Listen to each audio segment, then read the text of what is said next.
예수님이 세상이 창조되기 전 과연 누구셨는지 곰곰이 생각해 본 적이 있나요? 아니요. 제가 말씀드리는 것은 지상에서의 삶이나 그분이 행하신 기적들이 아닙니다. 제가 말하는 것은 더 깊고 더 신비로우며 시간과 영원을 이해하는 우리의 관점을 도전하는 무언가입니다. 예수님 자신이 가장 깊은 기도 속에서 우리가 알고 있는 성경의 페이지 너머의 진실에, 그분과 우리 자신에 대해 우리가 알고 있는 모든 것을 바꿀 수 있는 진실에를 드러내셨다는 사실을 알고 계셨나요? 믿기 어려워 보일지 모르지만 이 영상에서 여러분이 듣게 될 내용은 예수님의 이야기에 대해 제가 감히 탐구하는 새로운 차원을 여러분의 눈으로 열어줄 것입니다. 우리는 영화감독 멜 깁슨이 성경 서사의 깊은 이해를 바탕으로 기독교 신앙의 가장 오래되고 강력한 비밀 중 하나를 밝혀내는 독특한 여정을 떠날 것입니다. 아무것도 창조되기 전에 예수님이 진정 누구셨는지를 발견할 준비가 되셨나요? 눈에 보이는 것 이상의 것을 볼 준비를 하십시오. 계시가 곧 펼쳐질 것입니다. 시간과 공간의 광활함 속에서 많은 신학자와 학자들이 예수님이 지상에 오시기 전의 본질을 이해하려고 노력해왔습니다. 그러나 성경에 드러난 것은 우리의 이해를 훨씬 넘어섭니다. 요한복음 17장에는 아직 온전히 이해되지 않은 영적 차원으로 우리를 인도하는 심오한 비밀이 있습니다. 예수님이 하늘을 바라보며 눈을 들어 기도하실 때 그분의 선재를 확인하는 말씀을 하십니다. 단순한 인간이 아니라 영원한 빛으로서 말입니다. 예수님은 단순히 마리아와 요셉의 아들이 아니었습니다. 그분은 세상이 시작되기 전부터 존재하셨습니다. 이 사실이 주는 임팩트를 상상해 보십시오. 만약 예수님이 무엇이든 창조되기 전부터 존재하셨다면 그분은 영원부터 아버지와 함께 계셨던 것입니다. 과연 우리는 그러한 계시의 무게를 조금이나마 이해할 수 있을까요? 이 예수님의 기도는 단순히 더 큰 영광을 구하는 것이 아니라 아버지와 그분 사이의 인간의 이해를 초월하는 영원한 결속에, 즉 그분이 지닌 영원한 본질을 확인하는 것임이 분명합니다. 그분은 단순히 지상에서의 사명을 준비하는 것이 아니라 역사를 넘어 시간 그 자체에 도전할 현실을 드러내고 계셨던 것입니다. 그렇다면 이것이 오늘날 우리에게 의미하는 바는 무엇일까요? 예수님이 단순한 인간으로 시작하지 않고 창조 이전부터 존재하신 신성한 존재였다는 사실을 아는 것이 우리에게 어떤 영향을 미칠까요? 이 기도 뒤에 숨은 진실은 여러분이 상상하는 것보다 훨씬 강력합니다. 예수님이 아버지께 기도하실 때 그분은 이미 소유하지 못한 것을 구하는 것이 아니라 시간이 시작되기 전부터 그분의 것이었던 것을 회복해달라고 요청하고 계신 것입니다. 이 요청은 새로운 것을 위한 탄원이라기보다 세상이 존재하기 전 아버지와 함께 나누었던 영광으로의 회귀를 구하는 것입니다. 이 개념은 매우 중요합니다. 그분은 한 번도 갖지 못한 새로운 것을 구한 것이 아니라 단지 예수님이 지상에서의 사명을 수행하는 동안 일시적으로 감춰졌던 것을 회복하고자 하신 것입니다. 멜 깁슨은 성경 본문에 대한 독특한 탐구를 통해 요한복음의 이 순간이 종교적 텍스트를 읽는 것을 넘어서는 게임 체인저임을 상기시켜 줍니다. 그분은 우주적이면서도 동시에 친밀한 현실에 대해 이야기합니다. 예수님은 단순히 더 큰 영광을 구한 것이 아니라 그분이 영원부터 소유한 영광을 회복해달라고 요청하신 것입니다. 그러나 이 영원한 영광, 즉 예수님의 신성한 본질에 대한 개념은 우리 각자의 영적 여정에도 영향을 미칠까요? 우리는 즉각적인 답을 찾는 데만 몰두하고 있는 걸까요? 아니면 우리가 살고 있는 불확실한 시대 속에서 이 영원한 순간의 위대함을 잊고 있는 걸까요? 이 질문에 대한 대답은 여러분의 관점을 완전히 바꿔 놓을 수도 있습니다. 예수님이 아버지께 영광을 받기를 구하실 때 그분은 세상이 시작되기 전부터 그분의 것이었던 것을 회복해달라고 요청하신 것입니다. 이 요청은 이기적인 것이 아니라 그분의 영원한 본질을 인식하라는 부름입니다. 성경적 맥락에서 영광의 개념은 단순한 외적 인정을 의미하는 것이 아니라 하나님의 주권이 가시적으로 나타나는 것을 의미합니다. 예수님이 그분의 영광을 구하실 때 그분은 아버지가 세상에 하나님의 영원하고 선재하며 하나님과 하나된 신성을 드러내 주기를 요청하신 것입니다. 이것이 우리 자신의 여정에 대해 무엇을 가르쳐 주는 걸까요? 우리는 피상적인 방식으로 하나님의 영광을 추구하는데 너무 몰두하고 있는 걸까요? 아니면 예수님을 진정한 왕으로 볼 용기가 있는 걸까요? 반면 예수님은 인간의 인정을 바라지 않으셨습니다. 그분의 삶, 기적, 가르침은 모두 그분의 완전한 신적 위엄을 드러내기 위한 것이었습니다. 그렇다면 우리는 어디에 서 있는 걸까요? 예수님의 추종자로서 그분이 드러내신 영광에 우리 자신을 어떻게 맞출 수 있을까요?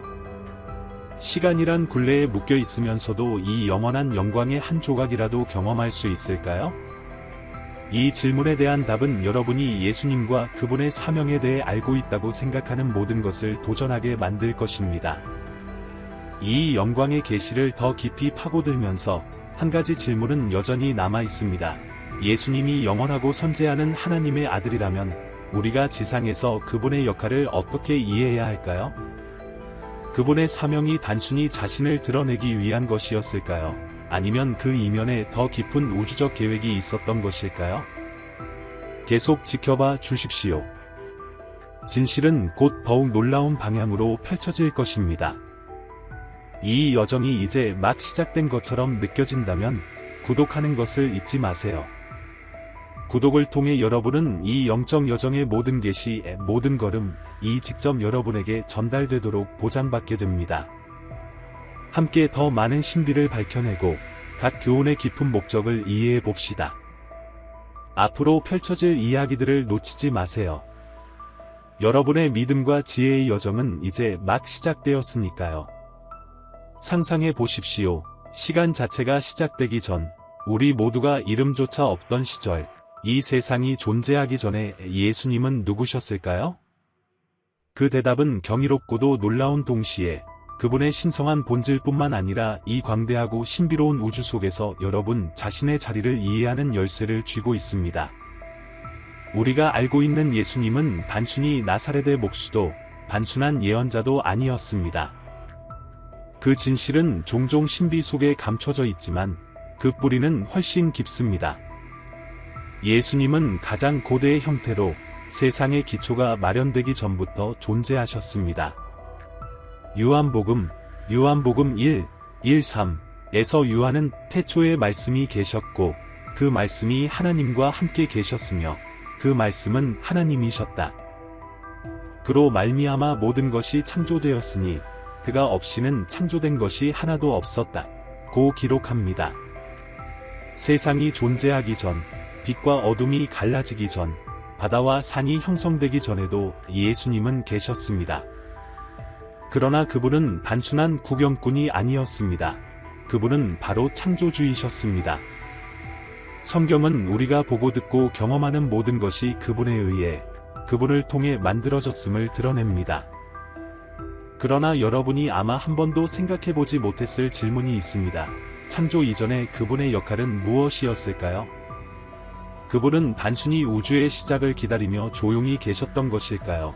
아니면 훨씬 더 깊은 일에 관여하고 계셨던 것일까요? 신학자들은 예수님이 선제 상태에서 모든 것이 어떻게 전개될지를 처음부터 알고 계시며 창조 계획에 밀접하게 관여하셨다고 주장합니다. 그분의 존재는 시간, 공간, 그리고 우리의 이해를 초월합니다. 이 개념은 골로새서 1시 16분에도 반영되어 있습니다. 그분으로 말미암아 하늘과 땅에 있는 모든 것, 보이는 것과 보이지 않는 것, 왕좌든 권세든 주권이든 모든 것이 창조되었고 그분을 위하여 창조되었느니라. 즉 오늘날 여러분이 경험하는 모든 것의 지구의 아름다움, 우주의 힘, 조용한 밤하늘의 별들조차 예수님은 단순한 관찰자가 아니라 그 모든 것을 창조하신 분으로 함께 계셨던 것입니다. 이를 이해하기 시작하면 분명해집니다. 예수님은 베들레헴에서 마리아와 요셉 사이에서 태어난 단순한 인간이 아니었습니다. 그분은 영원한 말씀, 모든 존재의 기초였습니다. 그리고 이것은 모든 것을 바꿔놓습니다. 우리 대부분이 진정으로 이해한 적 없던 더 위대한 현실의 문을 열어줍니다.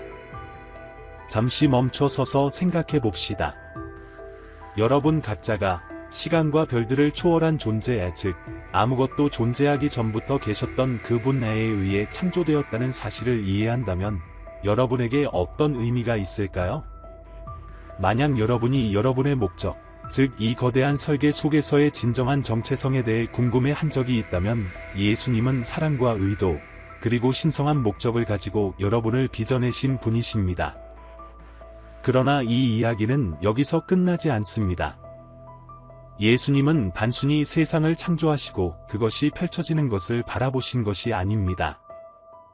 그분의 이 세상과의 연결에, 즉 여러분과의 연결에은 여러분이 상상하는 것보다 훨씬 더 개인적이고 희생적이었습니다. 계속 주목해 주십시오. 왜냐하면 이후에 펼쳐질 이야기는 여러분이 예수님과 그분의 삶의 거대한 서사에 대해 알고 있다고 생각했던 모든 것을 변화시킬 것이기 때문입니다. 이제 우리가 세상 창조 이전에 예수님이 누구셨는지를 확립했으니 우리의 초점을 모든 것을 바꾼 한순간, 예수님께서 인간이 되기로 선택하신 그 순간으로 옮겨봅시다. 이 순간, 흔히 성육신이라고 불리는 이 사건은 기독교의 초석입니다. 수세기 동안 학자, 신학자, 그리고 진리를 찾는 이들을 당황케 한 심오한 신비입니다. 우주의 창조주, 즉 시간과 우리의 이해를 초월한 존재가 왜 스스로를 낮추어 우리 중 한 사람으로 이 땅에 오셨을까요? 요한복음에서 예수님은 하나님이 세상을 이처럼 사랑하사 독생자를 주셨으니 이는 그를 믿는 자마다 멸망치 않고 영생을 얻게 하려 하심이라. 요한복음 3시 16분 라고 말씀하십니다. 이 구절은 깊은 진실을 드러냅니다. 예수님은 권력자나 엘리트만을 위해 오신 것이 아니라 삶이 완벽한 자들을 위해 오신 것도 아닙니다. 그분은 우리 모두를 죄로 인한 세상의 부패로부터 구원하기 위해 오셨습니다. 그러나 성육신은 단순히 인류 구원을 위한 것이 아니었습니다.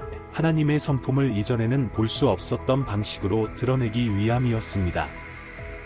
하나님은 온전한 영광 속에서 겸손한 종의 모습으로 우리 가운데 오셔서 우리가 경험하는 고통, 기쁨, 슬픔, 사랑을 똑같이 체험하셨습니다. 그분은 연약함을 드러내셨습니다. 이러한 하나님께서 인간의 복잡한 삶 속으로 내려오셔서 살이 입은 몸으로 우리의 고난을 함께 겪으신 사실은 경이롭습니다. 멀리서 계실 수 있었던 영원하고 불멸의 하나님이 모든 고난을 함께 감내하며 우리와 같은 몸을 입으신 것입니다.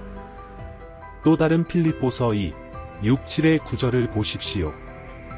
그분은 하나님의 본체이시나 하나님과 동등함을 취할 것으로 여기지 아니하시고 오히려 자기를 비워 종의 형체를 입으시어 사람들과 같이 되셨습니다. 이 말씀을 잠시 곱씹어 보십시오. 우주의 창조주가 스스로를 비워버리셨다는 것입니다. 그분은 권력이나 위엄 또는 거대한 힘으로 오신 것이 아니라 무력한 아기, 한 작은 마을의 젊은 여인에게서 태어난 존재로 오셨습니다.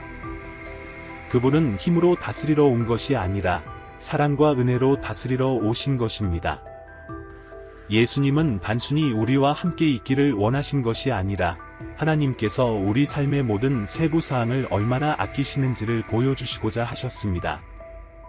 그분은 우리 가운데 살며 우리를 가르치고 치유하며 결국 우리를 위해 자신을 희생하셨습니다.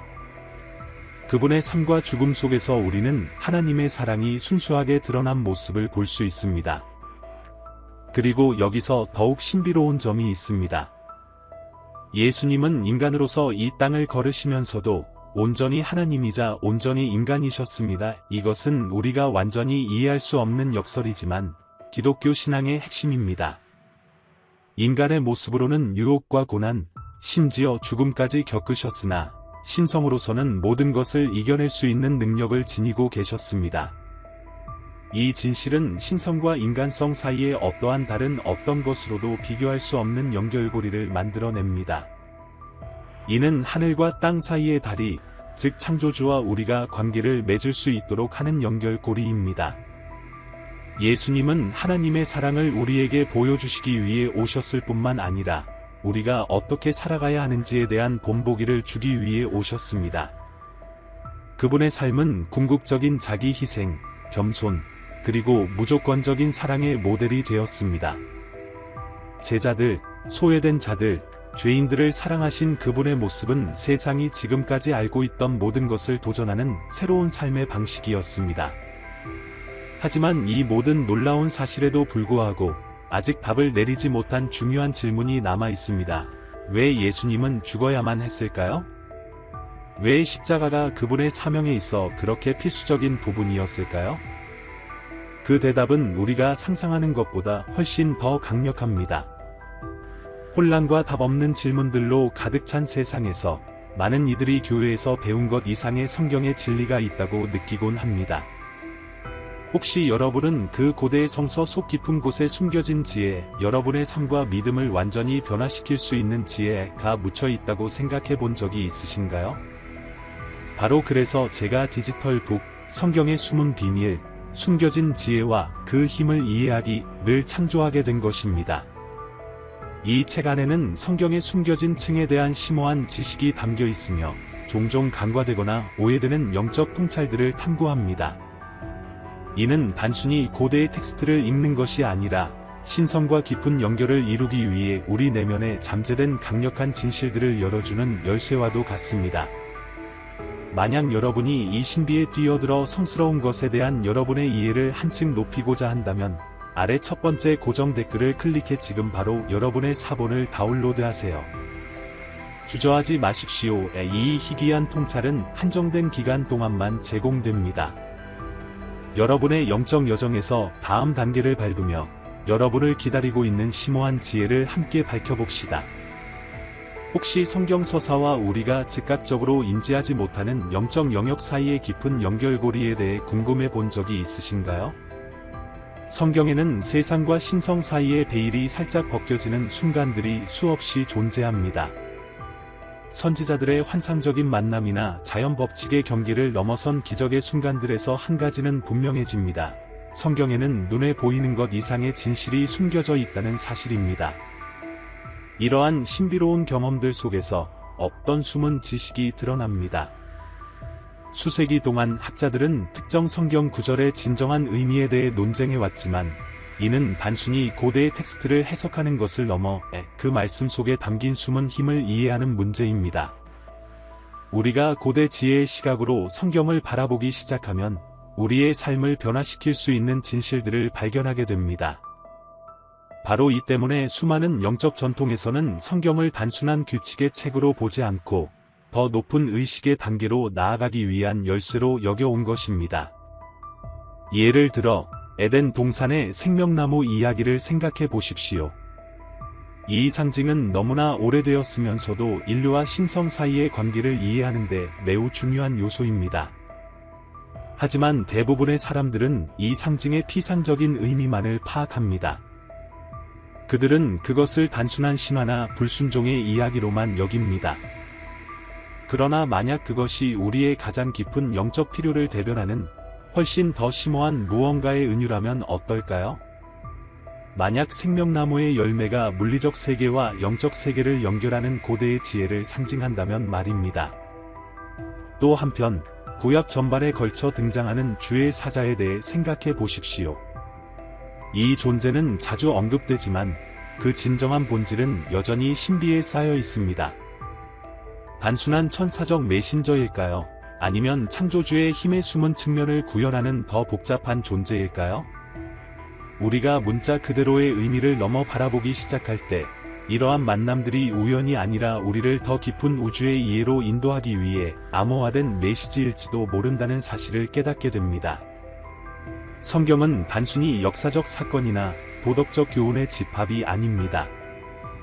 그것은 우리 존재의 복잡함을 헤쳐나갈 수 있도록 도와주는 지도와 같은 영적 안내서입니다. 그 가르침에는 여러 겹의 의미가 담겨 있음을 받아들일 때 우리는 평소 눈에 띄지 않던 지혜의 샘을 열어젖히게 됩니다. 그러나 중요한 것은 단순히 이해하는 것에 그치지 않고 그 지식을 활용해 우리의 삶을 변화시키는 데 있습니다. 이 고대 가르침의 지혜를 여러분의 일상 속 고난에 적용해 본다면 어떨까요? 인류와 신성 사이의 진정한 관계를 온전히 이해한다면 여러분의 삶은 어떻게 달라질까요? 여러분이 수세기 동안 인도해온 그 신성한 에너지, 바로 그 힘에 접근할 수 있다면 말입니다. 이는 단순한 이론이 아니라 모든 일을 위해 열려있는 실질적인 힘입니다. 그리고 이 숨겨진 지혜는 종종 간과되지만 여러분이 더 깊은 목적의식과 연결감을 가지고 살아갈 수 있도록 강력한 동력을 제공할 것입니다. 그런데 질문은 이겁니다. 여러분은 그 진리를 찾을 준비가 되어 있나요? 전통적인 성경 해석에 도전하여 아직 드러나지 않은 진실들을 밝혀낼 준비가 되어 있나요? 이제 계속하기 전에 성경 속 숨겨진 영적 영역에 대한 생각은 어떠신가요? 여러분의 생각을 듣고 싶습니다.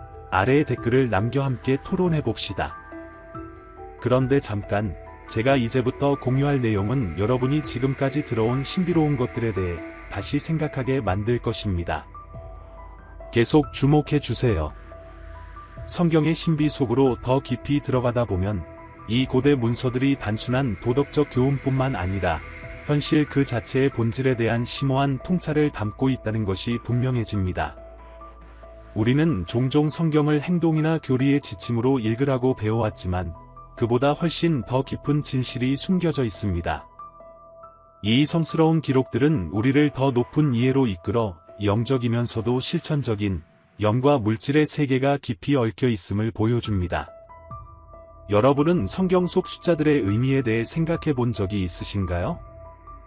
다소 특이한 출발점처럼 보일 수도 있지만 성경에 나타난 숫자들은 결코 무작위가 아닙니다. 이 숫자들은 상징적인 무게를 지니며 표면에 보이는 것 이상의 신비로운 의미를 담고 있습니다. 예를 들어 숫자 7은 창세기의 7일 창조부터 요한계시록의 7인봉인에 이르기까지 성경 전반에 걸쳐 끊임없이 등장하며 종종 신성한 완전성과 완성의 상징으로 여겨집니다. 이 숫자는 깊은 영적 의미를 지니고 있습니다. 그렇다면 숫자 7은 과연 무엇을 상징하는 걸까요? 이 숫자가 우리 삶 속에서 신성이 어떻게 펼쳐지는지를 이해하는 숨은 열쇠가 될 수 있을까요? 단순한 순서 이상의 의미, 우주 자체의 리듬을 말해주는 우주적 패턴입니다. 성경 곳곳에 숨겨진 이 숫자 상징들은 각기 다른 의미의 층을 드러내며 우리를 영적 각성으로 인도하기 위해 고안된 것입니다. 예를 들어 숫자 11을 보십시오. 이 숫자는 이스라엘의 12지파나 12사도 때문에 중요한 것만이 아니라 신성한 통치와 질서를 상징하는 숫자입니다. 성경의 중요한 순간마다 이러한 숫자들이 등장하는 데는 이유가 있으며 그 숨은 의미들을 이해하는 것은 우주와의 더 깊은 연결로 이어질 수 있는 문을 열어줍니다. 하지만 여기서 더욱 흥미로운 점이 있습니다. 숫자들을 넘어서 영혼 그 자체에 직접적으로 다가가는 숨은 상징과 전형들이 겹겹이 숨어 있습니다. 성경은 단순한 이야기 모음집이 아니라 살아 움직이는 텍스트이며 그 안에 각 상징은 저마다의 영적 교훈을 담고 있습니다. 사실 성경의 가장 유명한 인물들 중 일부는 인간 본질의 깊은 면모를 드러내기 위해 의도된 보편적인 전형을 구현하고 있습니다. 예를 들어 해방자를 상징하는 모세를 생각해 보십시오. 영혼을 속박에서 해방시키는 인물입니다. 모세가 이집트를 탈출한 여정은 영혼이 영적 억압에서 벗어나 깨달음으로 나아가는 여정을 닮아 있습니다. 그의 경험과 시련은 물질 세계의 한계에서 벗어나 자유와 영적 깨달음을 추구하는 이들에게 하나의 지도가 되어줍니다. 마찬가지로 예수 그리스도의 이야기는 단순히 시간과 공간을 초월한 한 인간의 서사가 아닙니다. 이는 경계를 초월하는 그리스도 의식, 즉 모든 한계를 뛰어넘는 에너지의 이야기를 담고 있습니다. 예수의 삶, 죽음, 부활의 이야기는 무지에서 깨달음으로, 죽음에서 재생으로 나아가는 영혼의 여정에 대한 우화로 볼 수 있습니다. 이 이야기는 단순한 역사적 기록이 아니라 신적 질서에 대한 더 깊은 이해로 이끄는 입문서와도 같습니다. 그러나 이 모든 것 중 가장 심오한 부분은 이 이야기들이 단순히 고대 인물들에 관한 것이 아니라 여러분 자신에 관한 것이라는 깨달음입니다. 이 성스러운 텍스트에 숨겨진 지혜는 과거에만 머물기 위한 것이 아니라 오늘날에도 살아있고 체험되며 적용되어야 할 것입니다. 만약 이러한 신성한 전형과 상징들을 이해하는 것이 여러분 자신의 삶에서 겪는 고난의 명료함과 치유를 가져다 줄 수 있다면 어떨까요? 그렇다면 여러분은 성경 속 숫자와 상징에 담긴 숨은 힘에 대해 어떻게 생각하시나요? 여러분의 삶 속에서 특정 패턴이 나타나는 것을 느껴본 적이 있으신가요? 여러분의 개인적인 통찰을 아래 댓글에 공유해 주세요. 성경의 더 깊은 층이 여러분에게 어떤 영향을 미쳤는지 듣고 싶습니다. 하지만 우리가 지금은 그 표면만 긁어본 것에 불과하다는 점을 명심해 주세요. 밝혀낼 비밀은 훨씬 더 많으며 여러분의 영적 여정의 방향을 문자 그대로 바꿀 수 있는 비밀들이 기다리고 있습니다. 저와 함께 해주세요. 왜냐하면 다음 퍼즐 조각이 여러분의 시야를 더욱 넓혀줄 테니까요. 숨겨진 진실의 심장부로 더 깊이 들어가다 보면 성경 전반에 걸쳐 짜여진 심오한 상징성에는 부인할 수 없는 무언가가 있습니다. 단순히 표면에 적힌 글자만이 아니라 드러나지 않은 수많은 의미들이 우리에게 밝혀지기를 기다리고 있는 것입니다. 마치 성경이 우리 현재의 이해의 한계를 넘어 영적 각성과 자기 실현의 영역으로 인도하기 위한 암호화된 메시지인 것처럼 말입니다. 이 여정에서 가장 눈에 띄는 계시는 특정 상징들이 시간을 넘어 문화에 녹아들어 다양한 영적 전통 속에서 그 자리를 찾는 방식입니다. 예를 들어 생명나무를 보십시오. 이 고대 상징은 성경뿐만 아니라 카발라, 고대 이집트, 심지어 동양의 신비로운 가르침에서도 찾아볼 수 있습니다. 생명나무가 그렇게 중요한 이유는 무엇일까요? 왜 수많은 문화권에서 거의 동일한 메시지를 전달하며 등장하는 걸까요? 성경에서는 생명나무가 에덴 동산에서 처음 언급되지만 그 의미는 아담과 이브의 이야기 너머로 확장됩니다. 이 나무는 신성한 지식, 영적 성장, 그리고 영원한 생명의 상징입니다. 그런데 한번 생각해 보십시오. 에덴 동산에는 두 그루의 나무가 있었습니다. 지식의 나무와 생명나무. 첫 번째 나무는 선과 악의 지식을 통해 죽음을 가져왔고, 두 번째 나무는 가장 순수한 형태의 생명을 제공했습니다. 어째서 이렇게 뚜렷한 길을 상징하는 두 나무가 같은 성스러운 공간에 공존할 수 있었을까요? 이것은 우리 존재의 이중성을 암시하는 은유일까요? 지식의 나무는 자기 인식을 이끌지만 동시에 판단과 분리의 짐을 가져옵니다. 반면 생명나무는 영적 통일성, 영원한 생명, 그리고 순수한 존재 상태를 나타냅니다. 이 두 길은 매일 우리가 마주하는 물질과 영의 영역 사이의 갈등처럼 끊임없이 긴장하고 있는 것처럼 보입니다. 흥미로운 점은 성경 전체에 걸쳐 생명나무가 예상치 못한 곳에서도 다시 등장한다는 것입니다. 예를 들어 잠언에서는 지혜를 생명나무에 비유하며 그것을 붙잡은 이들에게 생명을 준다고 표현합니다. 그러나 더 중요한 것은 생명나무가 요한계시록의 중심에 서 있으며 신성한 교제의 회복과 영적 생명의 부활을 상징한다는 점입니다. 이는 아름다운 약속을 담고 있습니다.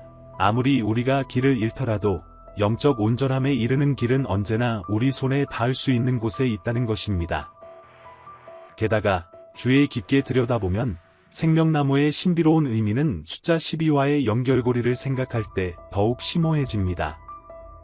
요한계시록에서 생명나무가 12종류의 열매를 맺으며 매달 하나씩 익는다고 언급된 것을 보셨을 것입니다. 숫자 12, 이 숫자 역시 신성한 질서, 조화, 그리고 영적 완전함의 상징으로 나타납니다. 이는 생명나무의 지혜가 한 번의 계시가 아니라 매달 새로운 영적 성장의 기회를 상징하는 지속적이고 진화하는 과정임을 암시하는 것일지도 모릅니다. 이렇듯 생명나무와 숫자 12 사이의 연결고리가 시간과 의식의 순환에 대해 우리에게 무엇을 말해주려는 것일까요? 만약 이러한 상징들이 우리 자신의 영적 여정과 우리가 진화하면서 경험해야 하는 지속적인 성장을 이해하는 데 지도를 제공한다면 어떨까요? 여러분은 여러분의 영적 여정에서 반복되는 상징이나 주제를 발견해 보신 적이 있으신가요? 여러분의 삶 속에서 지식의 나무와 생명나무 사이의 긴장을 반영하는 순간들이 있었나요? 여러분의 생각을 아래 댓글로 자유롭게 공유해 주세요. 이 고대 상징들이 여러분의 길에 어떤 영향을 미쳤는지 듣고 싶습니다. 아직 끝이 아닙니다. 밝혀낼 것이 훨씬 더 많습니다. 이 성스러운 가르침의 겹겹이 쌓인 층을 계속 벗겨나가면서 다음 여정의 부분이 여러분이 알고 있다고 생각했던 모든 것을 변화시킬 수도 있는 숨은 연결고리를 드러낼 것입니다. 이제 성경의 숨겨진 층을 탐구하는 여정의 끝에 다다르면서 성스러운 텍스트들의 신비는 우리가 상상했던 것보다 훨씬 깊다는 것이 분명해집니다. 그 안에 담긴 상징, 예언, 그리고 지혜는 단 한 번의 읽기로 이해되도록 고안된 것이 아니라 우리에게 진정한 의미를 깨닫게 하고 신성과의 더 깊은 연결 속으로 발을 들여놓게 하기 위해 존재하는 것입니다.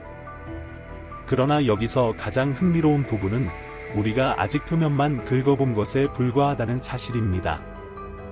이 가르침들의 진정한 목적이 단순한 영적 지식에 머무르지 않고 변화를 이끌어내는 데 있다는 것이라면 어떨까요? 지금까지 밝혀낸 것처럼 생명나무, 숫자 12, 그리고 에덴 동산 속의 신비로운 길들은 우리 자신의 영적 여정에 대한 지도를 제공합니다. 길은 인생이 직선적인 길이 아니라 성장의 기회와 심오한 계시의 순간들로 구성된 순환의 연속임을 보여줍니다. 우리가 스스로에게 던져야 할 진짜 질문은 이겁니다. 우리는 이 가르침들을 체화하여 우리에게 항상 기다리고 있던 잠재력을 완전히 발휘할 준비가 되어 있는가? 성경은 단순한 고서가 아니라 영혼의 각성을 위한 살아있는 안내서입니다. 그리고 그 층을 하나씩 벗겨갈 때마다 우리는 우리의 진정한 목적, 신성한 기원, 그리고 모든 것의 상호 연결성을 더 깊이 이해하게 됩니다. 마지막으로 이 모든 여정에 함께해 주셔서 감사하다는 말씀을 전하고 싶습니다. 이 영상이 여러분의 눈을 뜨게 하고 새로운 생각을 불러일으키거나 혹은 여러분 마음속에 의문을 품게 만들었다면 이 콘텐츠를 응원해 주시길 바랍니다. 오늘 우리가 탐구한 내용에서 가치 있는 통찰을 얻으셨다면 슈퍼 땡스 버튼을 눌러 주십시오. 여러분의 응원은 저에게 이런 심오하고 생각을 자극하는 콘텐츠를 계속 제작할 수 있는 원동력이 됩니다. 앞으로 더 많은 변화를 가져다 줄 통찰을 여러분께 전달할 수 있도록 이 대화가 계속 이어지기를 바랍니다. 그리고 더 많은 내용을 원하신다면 지금 화면에 나타나는 다른 영상을 확인해 보세요. 우리는 이제 막 성경에 숨겨진 지혜의 표면만 긁어본 것입니다. 밝혀지지 않은 수많은 비밀들이 여러분을 기다리고 있습니다. 함께 이 깊은 가르침 속으로 계속 뛰어들어 수세기 동안 감춰진 지혜를 계속해서 발견해 봅시다. 마지막으로 한 가지 생각을 남기고 싶습니다. 성경에서 가장 위대한 비밀이 단순한 지식이 아니라 여러분의 삶을 변화시킬 수 있는 힘일지도 모른다는 것 말입니다. 우리는 그 페이지들 속에 숨겨진 신비의 한 조각만을 밝혀냈지만 앞으로 펼쳐질 내용은 훨씬 더 많습니다. 이 고대의 진리를 계속 풀어나갈 저와 함께해 주시길 초대합니다. 다음 시간까지 계속해서 호기심을 갖고 열린 마음으로 신성한 지혜를 찾으십시오. 오늘 여러분에게 가장 와닿았던 부분은 무엇인지 댓글로 남기는 것도 잊지 마세요. 여러분의 통찰을 읽어보길 기대합니다. 그리고 이 숨은 가르침에 대한 업데이트를 놓치지 않도록 알림벨도 꼭 눌러주세요. 만약 여러분이 이번 심도 있는 성경 신비 탐구가 마음에 드셨고 앞으로도 이런 콘텐츠를 더 보고 싶다면 슈퍼 땡스 버튼을 눌러주십시오. 여러분의 작은 응원이나 큰 지원은 이 영상들이 계속 살아 숨쉴 수 있도록 도와주며 제게 변화를 가져다 줄 생각을 자극하는 콘텐츠를 계속 제작할 수 있게 해줍니다. 여러분의 지원은 정말 모든 것입니다. 이 탐구자 공동체를 유지하는 데 도움을 주신 모든 분들께 진심으로 감사드립니다. 여러분의 시간과 이 여정에 함께해 주셔서 감사합니다. 최고의 순간은 아직 오지 않았습니다.